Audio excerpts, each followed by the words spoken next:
বন্ধুরা, আজ আমি রান্না করব এই যে এটা হচ্ছে করলা।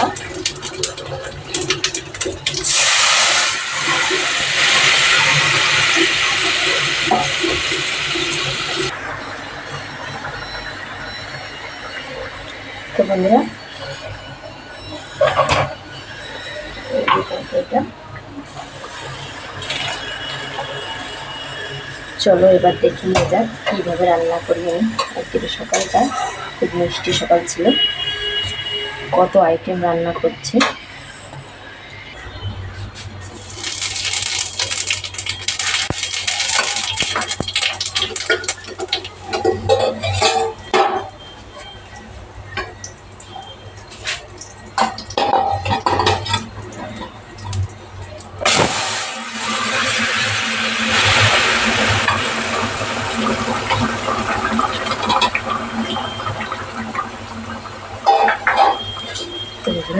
এই যে দুটো আইটেম আমার।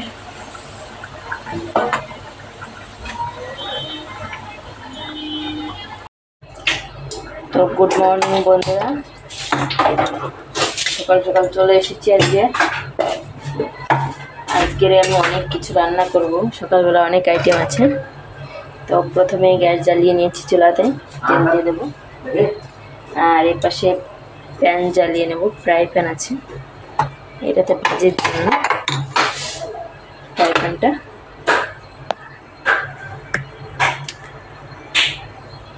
তো চলো, এই যে এইখানে মাছ আছে, মাছগুলো লবণ হলুদ মাখিয়ে নেব পরিমাণ মতো। আগে মাছটা ভাজি করে নেব কড়াইতে, আর প্যানে তেল দিয়ে দেব ভাজির জন্য।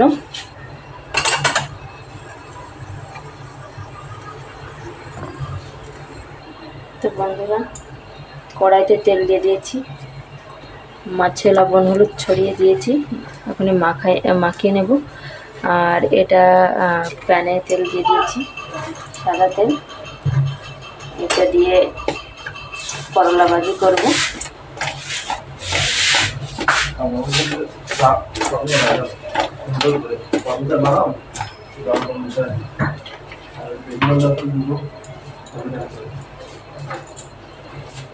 তো আজকে অনেক আইটেম আছে, তোমাদেরকে একটু একটু করে দেখাই। দেখো সবজিগুলো, এটা হচ্ছে করলা দিয়ে আলু দিয়ে, আর এতে গোটা রসুন আছে। রসুনগুলো কোথায় হারিয়ে গেল, একটা পেয়েছি। এই যে এটা দিয়ে ভাজি করবো। আর এইটা হচ্ছে তোমার কি বলো তো, এটা হচ্ছে আসছে না, কি যেন বলে, ভেন্ডি আর আলু। আর এখানে আছে পেঁয়াজ আলু। এইটা দিয়ে করলা রান্না করব। করলা ভাজি হচ্ছে, করলা সবজি হবে। এই যে করলা কাটা আছে। তো এবার দেখো তোমরা, মাছগুলো তো লবণ হলুদ মাখানো হয়ে গেছে। আর করলা ভাজি করব যেহেতু ওপাশে, করলা ভাজির জন্য আমি দিয়ে দেব সরিষা। এই যে ঢেকে দেবো। আর এখানে মাছগুলো দিয়ে দেবো। তার আগে তেল গরম হয়েছে, তার আগে কড়াইতে একটু নাড়াচাড়া দিয়ে একটু জল রান্না ছিল, ওখান থেকে বুঝে উঠতে পারিনি আমি।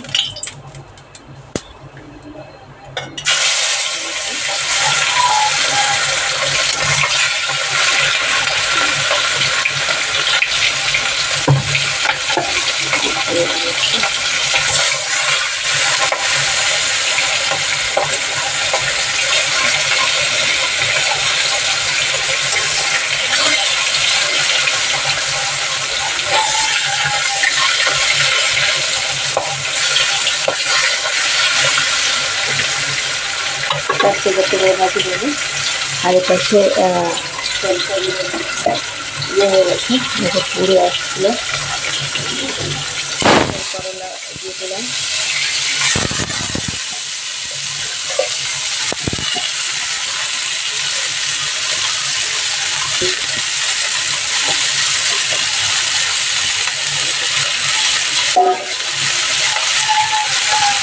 করলা ভাজির উপরে একটু লবণ ছড়িয়ে দেবো, পরিমাণ মতো, যে যার পরিমাণ মতো দিতে পারে। আমি কিন্তু কাউকে রান্না শেখাচ্ছি না, আমি নিজে রান্না করছি, তাই তো না করতে বলছি। যদি ভালো লাগে করবে, না হলে না করবে, সেটা কিন্তু তোমাদের ব্যাপার, আমার ব্যাপার না।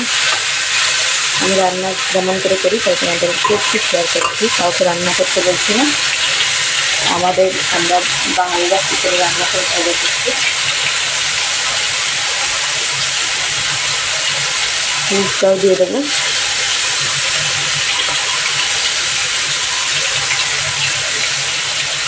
ব্যাস এবার মাছগুলো একটু ফাটিয়ে দেবো, খানিকটা দিয়ে একটু নাড়িয়ে নেবো।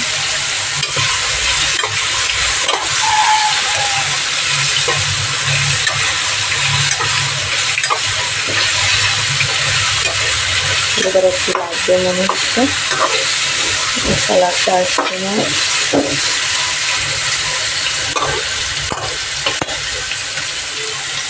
মাছগুলো ভাজতে হবে।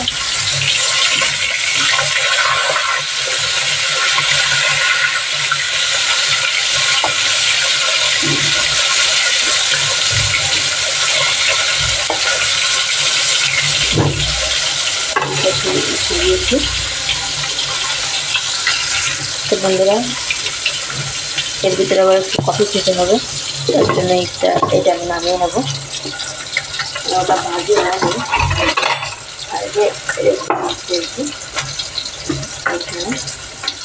কফির জন্য এই যে এটা দিয়ে দেবো।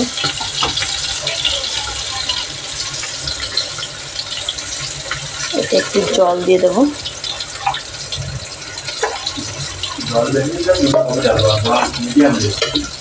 দেখো কিচেন থেকে কী করে কফি কেনাটা সেটা হচ্ছে বিশাল ব্যাপার। তো কফির মুখটা কেটে নিয়েছি, জলটা একটু গরম হোক। তো মাছগুলো ফ্রাই হয়ে গেছে, এবার আমি নামিয়ে নিচ্ছি একটা একটা করে।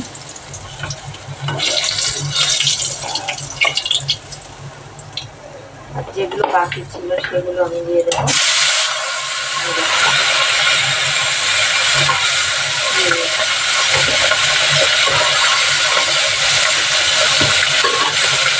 আবার এর পাশে জলটা গরম হয়ে এসেছি, এবার আমি দিয়ে দেবো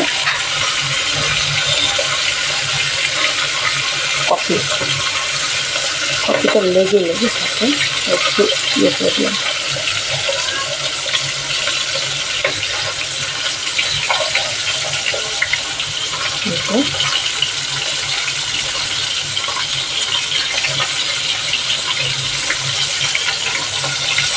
আর একটা ঢেলে দেবো, দুটো ঢেলে দেবো, এরকম করে তাড়াতাড়ি ঢেলে দিলে আর লেগে থাকে না, তার বেশি লেগে হয়ে যাচ্ছে।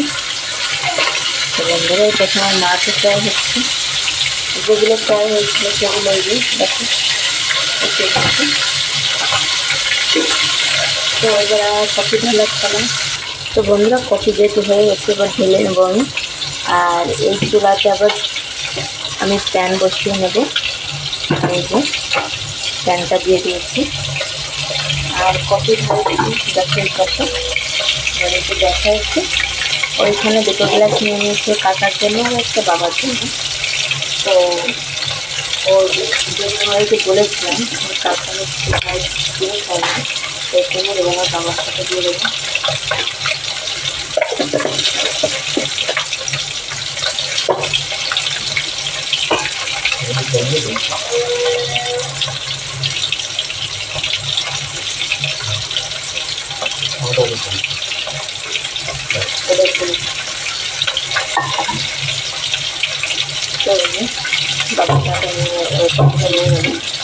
আর ওটা আমার জন্য রেখে দিলাম, আর আমার কাছে হচ্ছে এটা আমি খাবো। সকালবেলা একটু হালকা নাস্তা না করলে পেটটা খালি লাগে কিন্তু।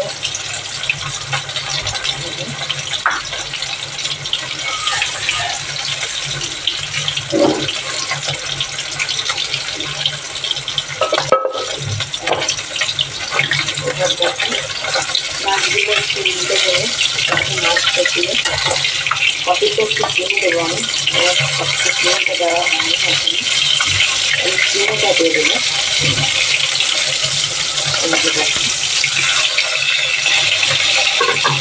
এখানে তো চামচও আছে, চামচটা ধোয়া নেই, চামচটা ছেলেকে রাত্রেবেলা খাইয়েছিলাম, সব শুনেছি কিন্তু এটা হচ্ছে বলে গেছি।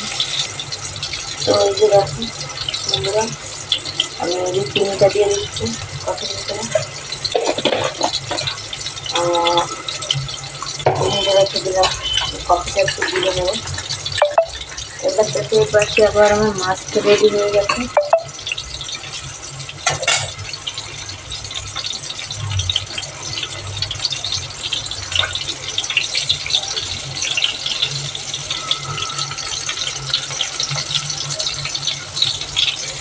এরপর মাছটা রেডি হয়ে গেছে, তারপরে মাছটাকে উঠিয়ে নেবে তেল থেকে, তারপরে সবগুলোই চলে আসছে কী করে মরা মাছটাও। এবার উঠিয়ে নিয়েছি। এবার আমি দেখো যে আইটেমগুলো ছিল তার ভিতরে এই যে করলাটা রান্না করার আগে আমি করলা মানে ভাজি করে রেখে দেবো। এইভাবে আমরা রান্না করি, করলাটা আগে ভাজি করে আলাদা রেখে দেবো, তারপর আলুগুলো ভাজি করবো। ভাজি করছি।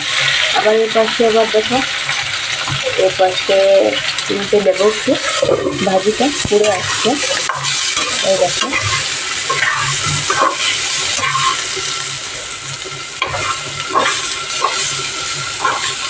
সকালবেলা দেখো আমি কত আইটেম রান্না করি, যে আমার ছেলে খুব বিরক্ত করে মাঝে মাঝে, রাত্রিবেলা অনেক টাইম হয় যে ও সারাক্ষণ পাশে চায় ওর, তো রান্নাটা করতে গেলে আমার অনেক সমস্যা হয়, তার জন্য আমি সকালবেলা রান্না করে রাখি। যেহেতু অনেক দিন ধরে আমি সকালবেলা উঠতে পারছি না, শরীরটা কেমন ম্যাজম্যাজ করে, এই ঘরে নতুন নতুন শিফট করেছি আর কি, তাতে করে আমার একটু সমস্যা হয় সকালে উঠতে। আজকের আবার সকাল ভেবেই উঠেছি, কিন্তু উঠে দেখি আর কি সকাল নেই, অনেক বেলা হয়ে গেছে, মেঘলা আকাশ করেছে।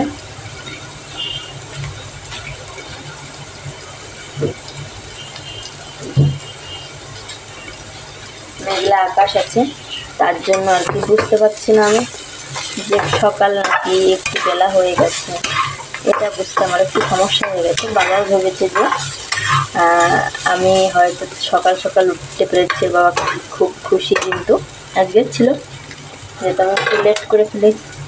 তবে আমি সব দিন লেট করি না, আমার এই ঘরে এসে একটু সমস্যা হচ্ছে, সকাল সকাল উঠতে পারছি না।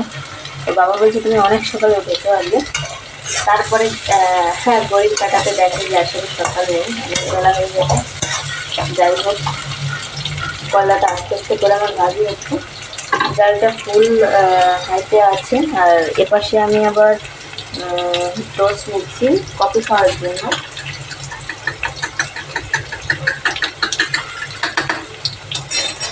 তো এই যে দেখো বন্ধুরা, সত্যি কথা বলি আমি ছোটোবেলা থেকে আমি চা কফি দুটোই আমার অত পছন্দ না, খেতে গেলে আমার অনেক সমস্যা হয়, কিন্তু আমার জিহ্বাটা পুড়ে যায়, যতই ভালো করে খাওয়ার চেষ্টা করেছি কোনোদিনও পারিনি। আর যেহেতু বিয়েবাড়ি আমাদের কিন্তু হিন্দুদের ভিতরে বিয়েতে বরযাত্রীতে গেলে কিন্তু চা বিস্কিট নাস্তা দেয়, টোস্টও দেয় অনেক সময়।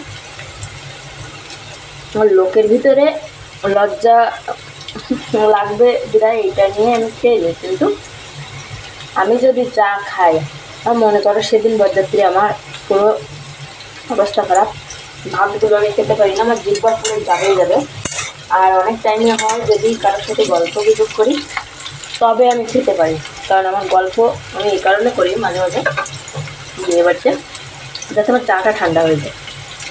সত্যি কথা আমি খেতে পারি না। আর এই কফিটা আমি ক্যামেরা মানে ভিডিও করছি, তার ভিতরে অনেকবার বন্ধ বন্ধ করে রাখছি, তো ভিডিওতে আমার কফিটা ঠান্ডা ঠান্ডা হওয়ার জন্য, তারপরে আমি আস্তে আস্তে করে খেয়ে নেবো, কোনো সমস্যা নেই। আর এই যে কলাগুলো কিন্তু ভালো লালচে হয়ে আসছে, কলাগুলো আস্তে আস্তে ফ্রাই হয়ে যাচ্ছে। আর এপাশে করলা ভাজিটা আসছিল, তোমাদেরকে এদিকের একটু দেখায়, ভাজিটা দেখো কত দারুণ হয়েছে, আর খেতে কিন্তু অনেক ভালো লাগে। এই করলা ভাজির সাথে আমি কী দিয়েছি তোমাদেরকে বলি। আলু দিয়েছি, রসুন, গোটা রসুন দিয়েছি, আর দিয়েছি গোটা কে বলে সরিষা দিয়েছি। এটাতে কি হয়, স্বাদটা অনেক বেড়ে যায়।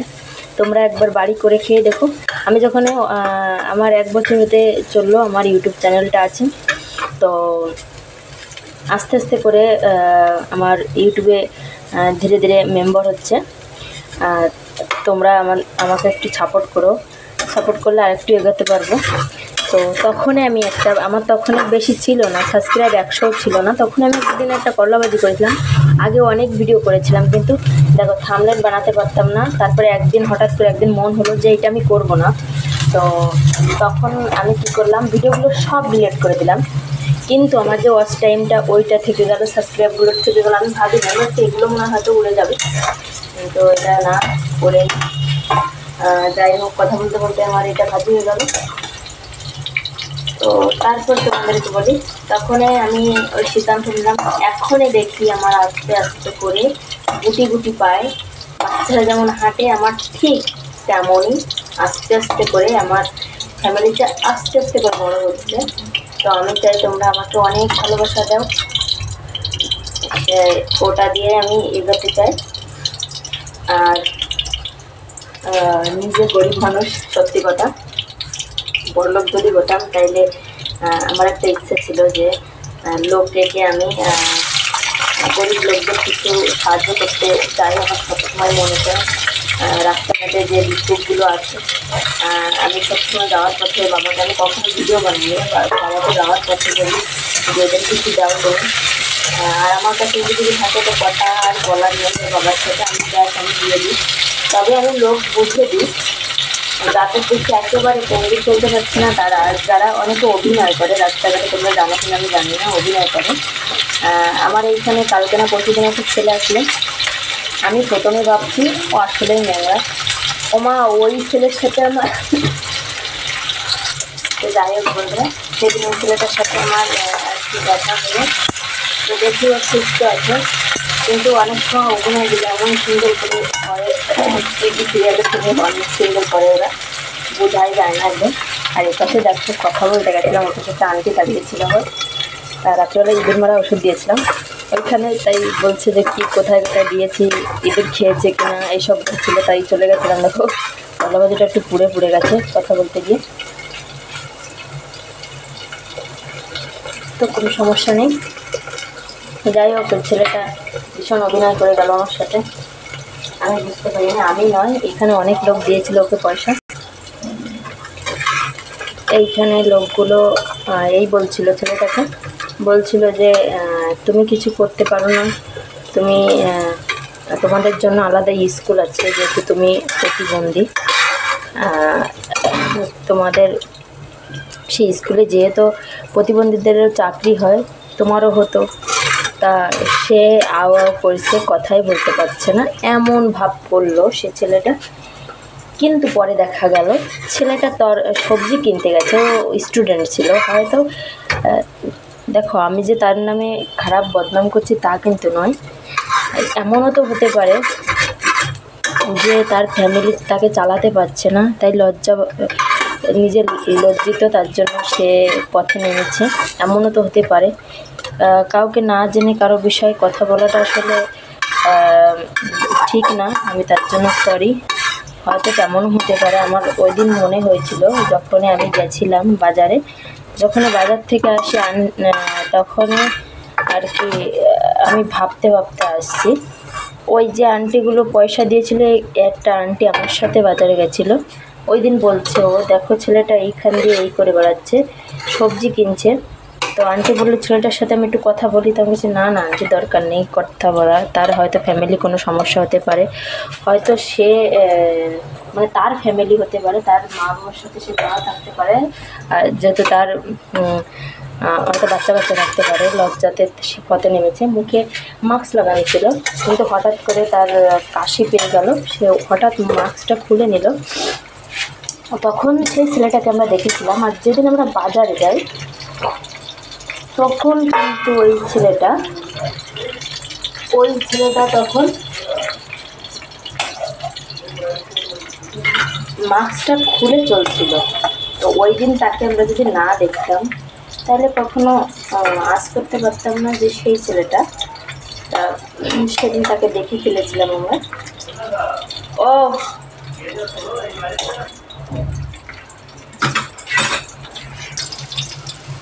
তো এই পাশে আবার আর কি ইয়েটা আছে, আমি জলটা ঢেলে দেবো। তরকারিটাতে ভাজি করেছিলাম অল্প জল দিই। আর এই পাশে আবার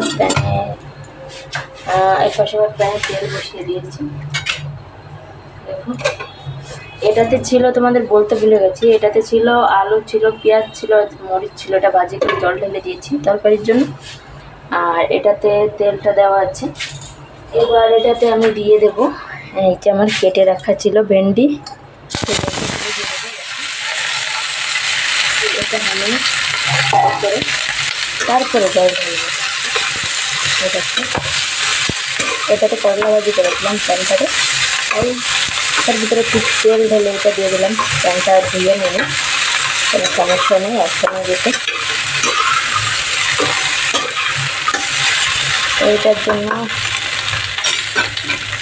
এই যে আমি এটাতে দিয়ে দেবো, একটু লবণ ছিটিয়ে দেবো, খুব ভালো হবে। আর এইটা আমি রেখে দেবো। আর এটার জন্য আমার কোনো এক্সট্রা কোনো নেই, সরাটা নেই, তার জন্য ঢাকনা নেই, তার জন্য আমি এইটা দিয়ে দিয়েছি। এটা হোক, তো যাই হোক এটা হতে থাক। আর দেখো তোমাদেরকে যা বলেছিলাম সেইটাই, আমি এখনও খাইনি কফি। এই যে আমার রান্না অনেক ছড়িয়ে দিয়েছি দেখো, এবার আমি খাবো, ঠান্ডা হয়ে গেছে। এটা খুব মজার বিষয় কিন্তু। তো বন্ধুরা ভিডিওটা অনেক বড় হচ্ছে, তার জন্য আমি যখন সবজিটা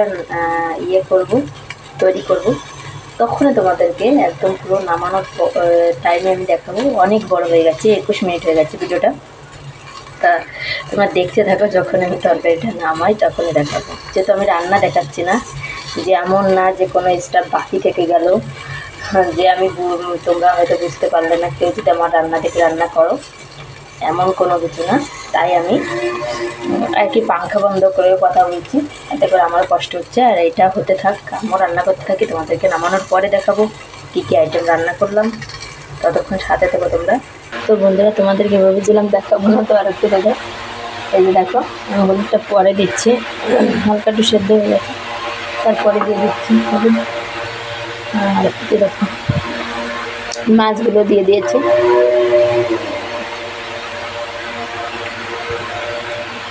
আর ওপাশে এবার আছে এই যে ভেন্ডির তরকারি, ওটাতে জল দিয়ে দিয়েছি, মাছটাও দিয়ে দিয়েছি।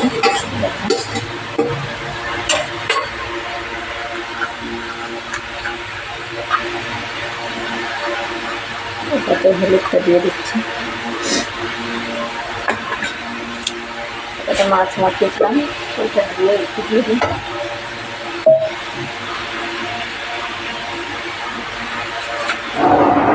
ধীরে জাল হয়ে যাবে, আর একটু জল দিয়ে দেবো। এটা